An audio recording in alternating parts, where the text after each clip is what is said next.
Good morning, all of you. I am Dr. Suraiya Shahin. Today I will teach you history of English literature. History of English literature is a very important topic in English literature. Everyone who wants to know about English literature and also those who are preparing for PCT, SET, UGC, NET, JRF must understand history of English literature. History of English literature begins with the classical period and the date is 1200 BCE 55 CE. Understand? In this period, we find the great classical writers like classical Greek writers, classical Roman writers. You must have heard about Homer, Sophocles, Euripides, Seneca, Plato, Aristotle. They all are called classical writers. Okay. History of English literature begins with Homeric period. Homer, you must have heard about Homer. Homer, the great epic poet, who wrote the great epic Iliad and Odyssey. Now, I talk about the division of the classical period. The classical period is divided into four parts, and the first is Homeric or heroic period, and the date is 1200 to 800 BCE. Then comes classical Greek period, and its date is 800 to 200 BCE. After it, we have classical Roman period, and its date is 200 BCE to 455 CE. After it, we have patristic period, and its date is 70 CE to 455 CE. So these are four parts of the classical period. In classical period, we talk about the period before Christ. Okay. After the classical period, we have the Old English period or the Anglo-Saxon period, and its date is 450 to 1066. Old English period is also called Anglo-Saxon period, which begins with 450 and goes to 1066. This period is associated with Germanic tribes, the Angles, Saxons, and Jutes. The Anglo-Saxons are mainly known for their poetry, which talk about gods, battles, religion, war, and ancestral heroes. Here we find Anglo-Saxons whose earlier literature was oral and later on it developed as written literature. The poetry written in the vernacular Anglo-Saxon known as Old English poetry. In this period, we find the great poets like Caedmon and Cynewulf who wrote on biblical and religious themes. So this is about the Old English period, which is also called the Anglo-Saxon period. Then comes Middle English period, and its date is 1066 to 1500. And Middle English period is divided into two parts. The first is Anglo-Norman period, and its date is 1066 to 1340. Then we have Age of Chaucer, and its date is 1340 to 1400. Now I will talk about Middle English period. The Middle English period. In this Middle English period, we find Norman conquest in 1066. In this period, we also find French influence, the French dialects spoken by the invaders who had established themselves as the ruling class of England. Okay, in this Middle English period, we have also the great writers. Middle English period is also the age of great writers like Chaucer, John Gower, William Langland. Chaucer, who is called father of English literature, came with his masterpiece of literature, the Canterbury Tales. And in the Canterbury Test, Chaucer exposed the follies and vices of that time. During the age of Chaucer, instability was taking place in every level: political, economic, social, and religious. But it was the time when great seeds of art and literature embedded. The great seeds of art and literature evolved in Chaucerian age. Now, after this is we have the Renaissance period. It's also called early modern period, and its date is 1500 to 1660. The Renaissance period is divided into four parts.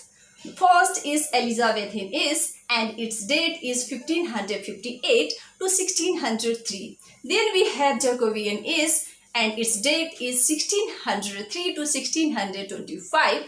After Jacobean, we have Caroline age, and its date is 1625 to 1649. After Caroline age, we have Commonwealth period, and its date is 1649 to 1660. First of all, I will talk about here Elizabethan age in the Renaissance period. Queen Elizabeth I became queen in 1558. Elizabethan age is also called the age of Shakespeare. This period is often interpreted as the golden age in English history. It was the time in the awakening of art and culture, flourishing poetry, music, and literature. In this age of English literature, we find great writers like Christopher Marlowe, Edmund Spenser, Sir Philip Sidney, William Shakespeare, Walter Raleigh, Francis Bacon, Ben Jonson, and others. So these are the great writers in Elizabethan age. After Elizabethan age, I will discuss Jacobean age. In Jacobean age, King James I accedes to throne in 1603. The Jacobean era ended with a severe economic depression in 1620 to 1626, complicated by a serious outbreak of bubonic plague in London in 1625. Jacobean age is also marked with Shakespeare's great tragedies and tragic comedies. Here, we find the major writings by the reputed poets and playwrights like John Donne, Ben Jonson, John Webster, George Chapman, Thomas Middleton, and others. After Jacobean, I talk about Caroline age. In this period, Charles I was the son of James I, who acceded to throne in 1625 and continued to 1649. Here we find cavaliers, the cavalier poets. The cavalier poets were Richard Lovelace, John Suckling, Thomas Carlyle, and Robert Herrick, and they were followers of Ben Jonson. And John Milton was the most dominant literary figure of Caroline age. Understand? So, after Caroline age, I will talk about Commonwealth period. Commonwealth period. It was the period when England was ruled by Parliament under the Puritan leader, and the leader was Oliver Cromwell. With the execution of Charles I in 1649, Charles II restored monarchy in 1660. After it, we have Neoclassical period, and its date is 1660 to 1798. Neoclassical period is divided into three parts, and first is the Restoration period. It is also called Age of Dryden, and its date is 1660 to 1700. After the Restoration period, we have Augustan age, or the Age of Pope, and its date is 1700 to 1745.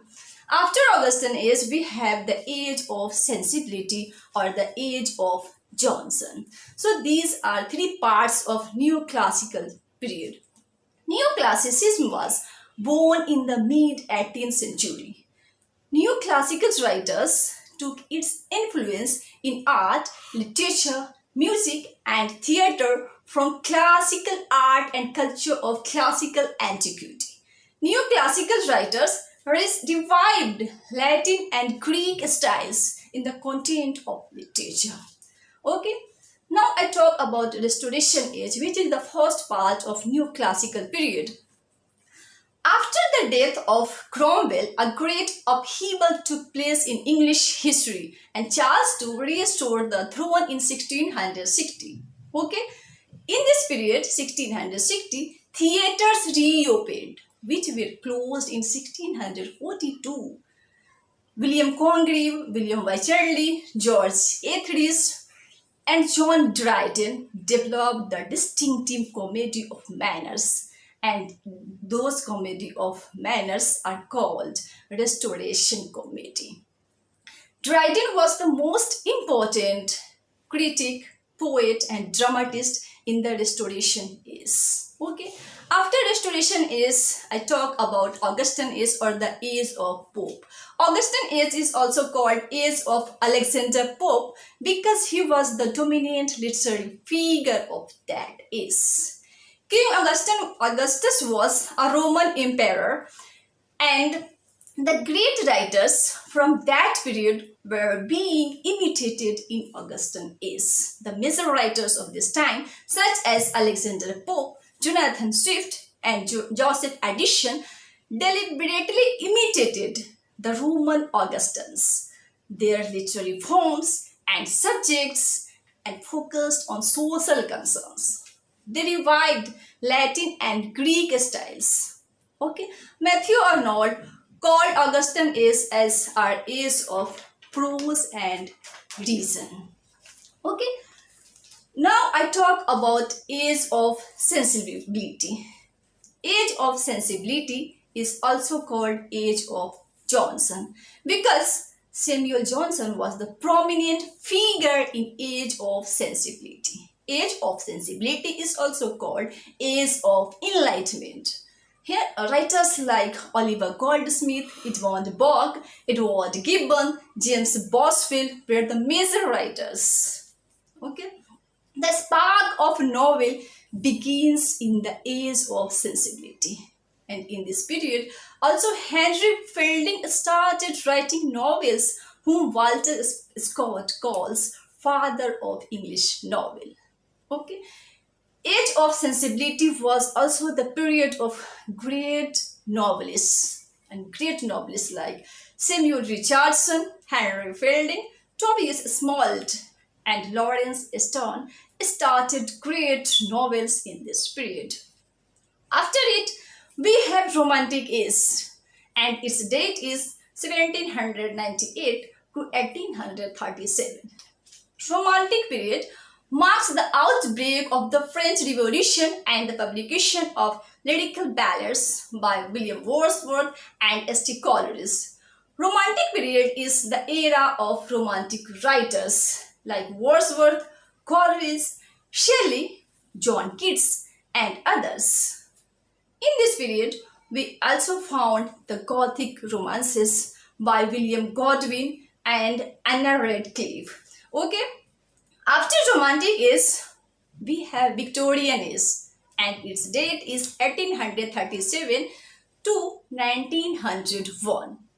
Queen Victoria accedes to throne in 1837 and continues until 1901. We find the conflict between science and religion in the Victorian Age. We find great writers like Tennyson, Robert Browning, Bronte sisters, Matthew Arnold, Thomas Hardy, and others in the Victorian Age.